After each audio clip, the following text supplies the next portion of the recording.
जैसे संध्या काल में लगाया गया दीप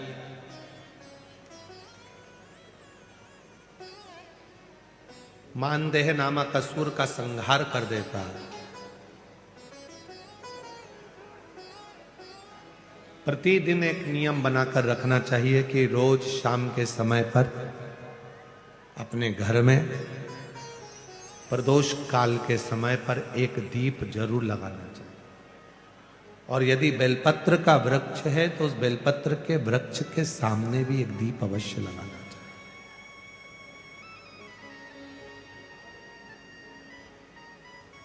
6 महीने में, 3 महीने में, 2 महीने में, 1 महीने में ऐसा नियम बनाया करो कि मुझे बेलपत्र की पूजन करो।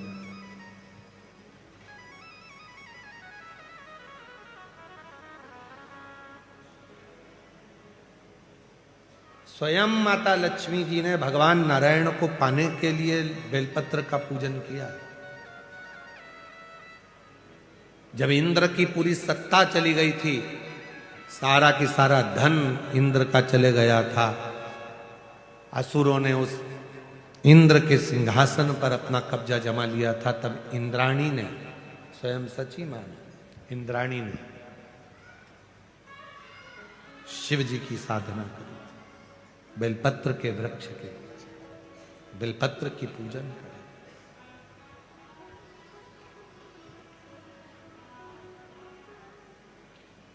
कभी दिल कर जाए तुम्हारा तो कभी महीने में, 1.5 महीने में, 2 महीने में बेलपत्र के पेड़ के नीचे जल लेकर बैठो। बेलपत्र के वृक्ष के नीचे दूध नहीं चढ़ाना, बेलपत्र के वृक्ष के नीचे दही नहीं चढ़ाना, शहद भी नहीं चढ़ाना। बेलपत्र के वृक्ष के नीचे जब आप बैठते हैं, बेलपत्र पूजन का एक विधान होता है कि जब हम बेलपत्र की पूजन करते हैं तो 2 कलश पानी के भरे हुए, एक अपने सीधे हाथ की ओर, एक उल्टे हाथ की ओर रखा जाता है। पूजन की थाली बीच में रखी जाती है।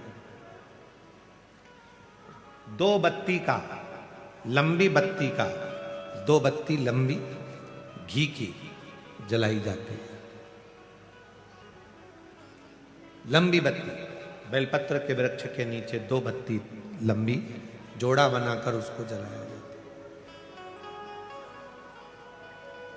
फिर दोनों हाथ में कलश में जल है, बेलपत्र के वृक्ष के नीचे दोनों हाथों का जल धीरे धीरे शिव जी का स्मरण कर कर, नारायण लक्ष्मी का स्मरण कर कर, मां आदि शक्ति गौरा का स्मरण कर कर, रिद्धि सिद्धि गणेश का स्मरण कर कर उसको चढ़ाओ। प्रार्थना करो, विनय करो, मेरे जीवन में बहुत कष्ट है, उसको मिटाना है आपको। शिव आपसे प्रसन्न होते हैं, वैसे मेरी जिंदगी भी प्रसन्न करना है आपको। जल चढ़ाकर दोनों पात्रों का थोड़ा थोड़ा जल कलश में बचा लेना है, पूरा पात्र खाली नहीं करना है, दोनों को वापस रखना है। और थोड़ी सी हल्दी पीसी हुई शिव जी के उस बेलपत्र पर लगाएं, थोड़ा कुंकुम वो भी बेलपत्र पर लगाएं।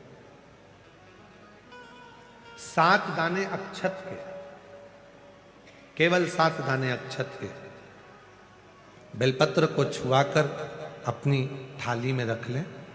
घर पर जब जाएं तो वो 7 दाने अक्षत के और बेलपत्र के वृक्ष में जो चढ़ा हुआ थोड़ा सा जल बचाकर लाए हो, वो घर में छींट कर 7 दाने पूरे घर में डालना प्रारंभ करें। महीने में, 2 महीने में, 3 महीने में एक बार करिए। जीवन में किसी के आगे हाथ फैलाने की जरूरत नहीं पड़ेगी। इतनी संपदा बाबा, इतनी संपदा। बेलपत्र की महत्वता को लोग जानते नहीं है। एक प्रदोष की महत्वता, एक बेलपत्र की महत्वता। अभी हमने पहले भी कहा, एक कथा प्रदोष काल की रह गई है। एक बार हम दिल्ली बाच रहे थे पर वो पूरी नहीं हो पाई क्योंकि पानी आ गया था। हम प्रयास कर रहे हैं उस कथा को कुबेरेश्वर धाम पर, क्योंकि उसमें प्रदोष काल की कथा में टेंट नहीं लगता। वो प्रदोष काल की जो कथा होगी सीहोर कुबेरेश्वर धाम में, उसमें टेंट नहीं लगेगा, उसको खुले मैदान में बाचना पड़ता। आप और हम सब खुले मैदान में बैठकर प्रदोष काल में उस कथा को सुने और उसमें प्रदोष की महत्वता को जाने। और हमारी तरफ से हम तो आज प्रकाश जी आपको भी, दीना भाभी जी आपको भी, दोनों को निमंत्रण दे रहे हैं। जब भी सीहोर में जब कथा हो प्रदोष काल की, तो एक दिन कम से कम आप लोग आकर उस कथा की पूजन आपको भी करना रहे, प्रदोष काल की कथा।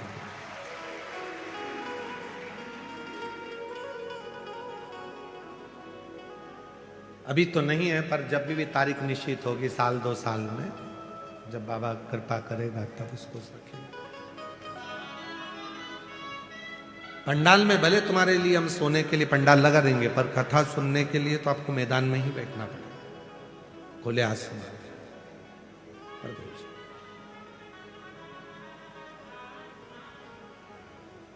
शिव तत्व को जान, बेलपत्र की महत्वता को जिसने जान लिया, आज लोग बेलपत्र को जान रहे हैं कि बेलपत्र खाने से शुगर, बीपी, थायराइड जैसी बीमारियां भी ठीक हो जाती हैं।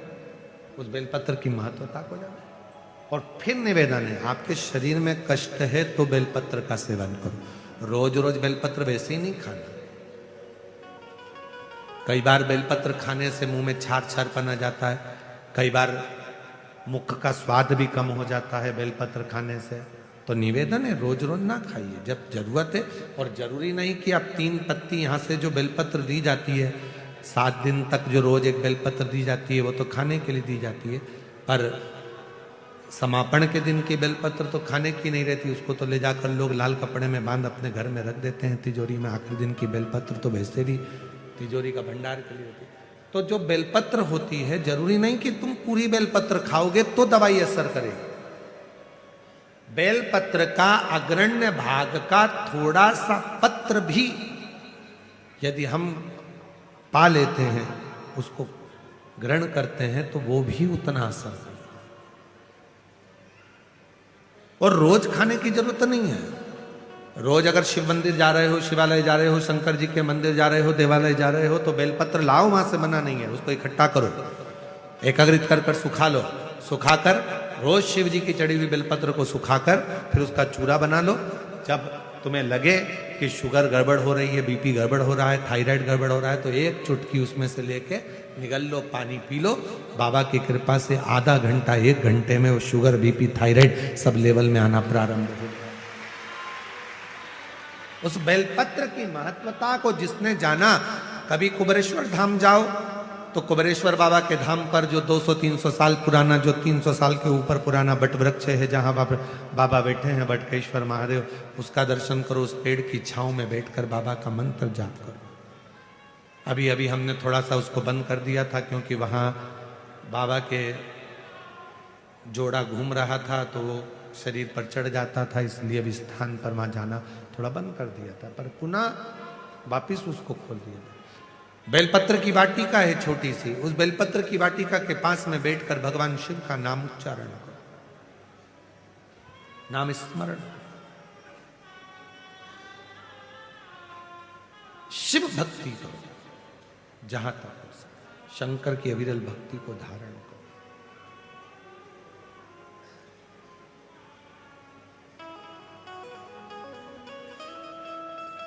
शिव की साधना, आराधना जीवन को सुख देती है। बेलपत्र का वृक्ष का पूजन अर्चना हमें आनंद प्रदान करती है।